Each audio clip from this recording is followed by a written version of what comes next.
संभल में मंदिर मस्जिद विवाद पर बड़ा दावा सामने आ रहा है। बीजेपी विधायक शलभमणि त्रिपाठी दावा कर रहे हैं 2012 से पहले हरिहर मंदिर में पूजा होती थी। हरिहर मंदिर शाही जामा मस्जिद को ही कहा जा रहा है और इसी को लेकर शलभमणि त्रिपाठी दावा कर रहे हैं 2012 से पहले यहां मंदिर में पूजा होती थी। कुछ साक्ष्य उन्होंने सामने रखे। मंदिर में शादी से जुड़े संस्कार होते थे। उन्होंने ये बताया कि शफीकुर रहमान वर्क के दबाव में उस दौरान पूजा रुकवा दी गई थी। हरिहर मंदिर को पूरी तरह से मस्जिद में तब्दील कर दिया गया।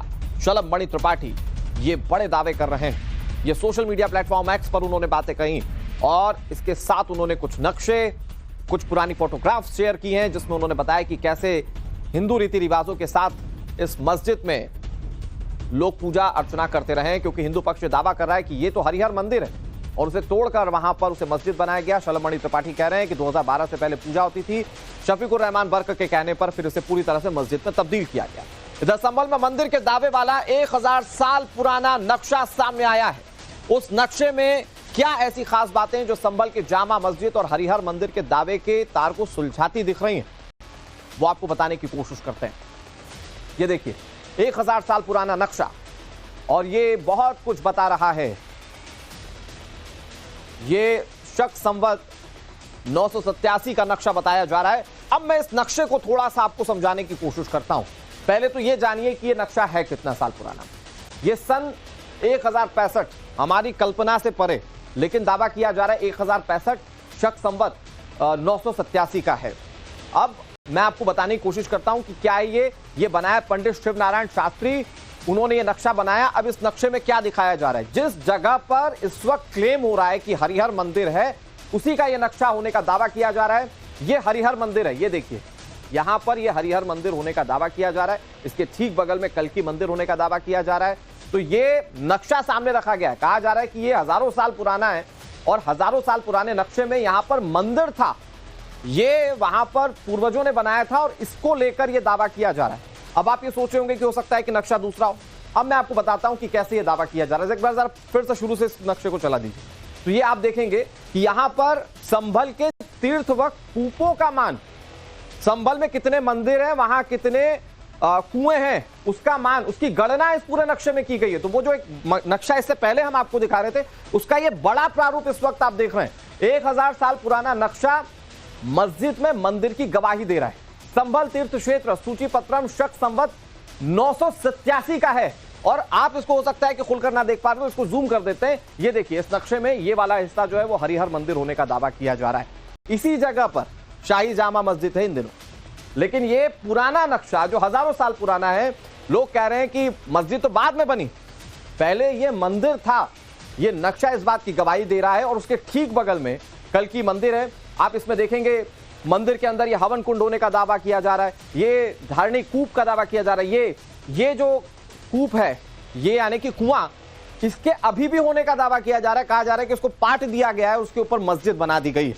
तो ये एक एक कुएं, वहां पर सारी चीजें किस तरह से हैं, देखिए एक एक चीज को इसमें इंडिकेट किया गया है। कुल मिलाकर 87 स्थान इसमें दिखाए गए हैं। 68 तीर्थ हैं यानी कि 68 मंदिर हैं और 19 कूप हैं। ये नक्शा हम आपको दिखा रहे हैं। एक बार जरा फुल फ्रेम ये दिखाइए हमारे दर्शकों को। इसमें दिखेगा कि कैसे मंदिर है, कहां कहां कूप है।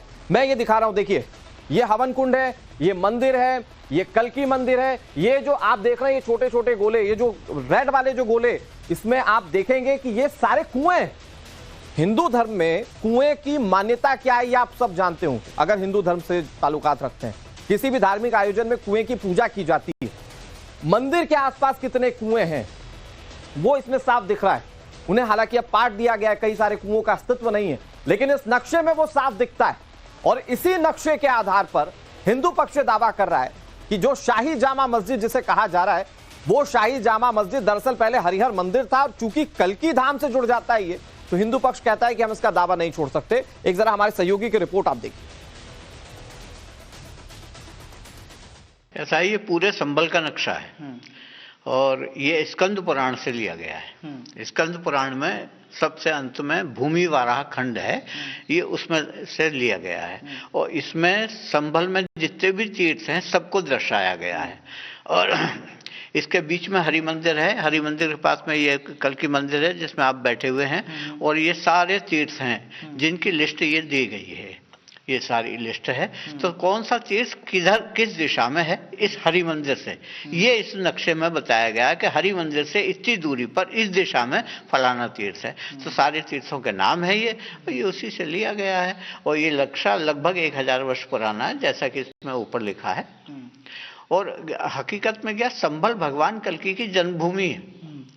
तो कल्कि भगवान का नाम लेके यह है कि जिस संभल में भगवान कल्कि का जन्म होगा, वह संभल कौन सा होगा, कैसा होगा, ये उसमें स्कंद पुराण में बताया गया है कि वह संभल त्रिकोणात्मक बसा हुआ होगा और गंगा और रामगंगा के बीच होगा। तो नक्शे को समझा रहे थे जो शख्स, उनको आपने सुना। बड़ी बात यह है कि आज भी वहां पर उस नक्शे के मुताबिक बहुत सारी चीजें मिलती हैं और इसीलिए शक बहुत गहरा जाता है। संभल मस्जिद के बाहर कुएं की मौजूदगी ने हरिहर मंदिर होने के सस्पेंस को और गहरा दिया है। मामला आगे बढ़ता है तो संभल में ऐसे दूसरे कुओं की पड़ताल भी एएसआई को करनी पड़ सकती है। यहां आपको कुएं के सनातन मंदिर से जुड़े होने का रहस्य भी हम आगे समझाएंगे कि साहब ना ये संभल का कि वो हम लोगों ने 10 तारीख तक इसे बढ़ा दिया है, अब 10 तारीख तक नहीं आए ना आए। तो ठीक है। फिर रात को जब वो सेक्रेटरी टेलीफोन आया तो हमने कहा सवेरे हम पार्टी दफ्तर में जाएंगे और आप सबकी बात रखेंगे। हमारे जो लोग जाने वाले हैं वो इकट्ठा हो जाए, जो तय होगा आपको बता देंगे। अभी क्या तय हुआ? अभी आप पार्टी दफ्तर जाएंगे? हाँ, पार्टी दफ्तर जाना चाहते हैं। डिप्टी सीएम केशव प्रसाद मौर्य कह रहे हैं आप लोगों को भड़काना चाहते हैं वहां पर पहुंच के। अब देखिए, हम नहीं भड़काते हैं। उनकी भड़काने वाली भाषा तो केशव प्रसाद मौर्य जी की रहती है। और अगर वहाँ प्रेस जा सकता है, प्रेस के लोग जा सकते हैं, वो बात जो प्रेस बताती है वहाँ, वो बात अगर हम कहते हैं तो कैसे लोग भड़क जाएंगे। तो घर छावनी में आप लोगों ने अखिलेश यादव को बताया कि आप लोग तब भी जाएंगे अगर जैसे मान लीजिए पार्टी मित्र। देखिए, इनका तरीका ये है, इनको एक नोटिस देनी चाहिए हमको कि आप नहीं जाएंगे। तो इन्होंने न तो कोई नोटिस दिया, केवल पुलिस लगा दिया। बहराइच जाना था तो बहराइच डीएम ने बाकायदे एक नोटिस जारी किया था मेरे नाम से कि ये परिस्थितियां आप बने ना आ सकते। तो इन्होंने तो कुछ किया नहीं है।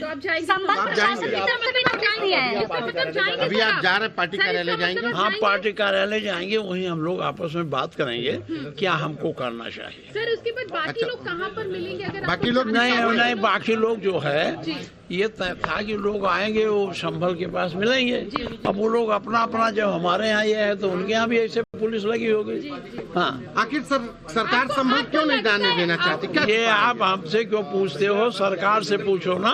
सर, आपके यहाँ के अधिकारियों से पूछो संभल क्यों नहीं जाने देना चाहते। सर, आपको लगता है कि जिस तरीके से आपके घर को छावनी में तब्दील कर दिया रात भर से पुलिस फोर्स तैनात है, रात भर से पुलिस कब से तैनात है बाबा? देखते हैं आप। देखिए, ये आप सुनो, ये है हमें कहीं जाने की स्वतंत्रता है, हमारा ये मौलिक अधिकार है।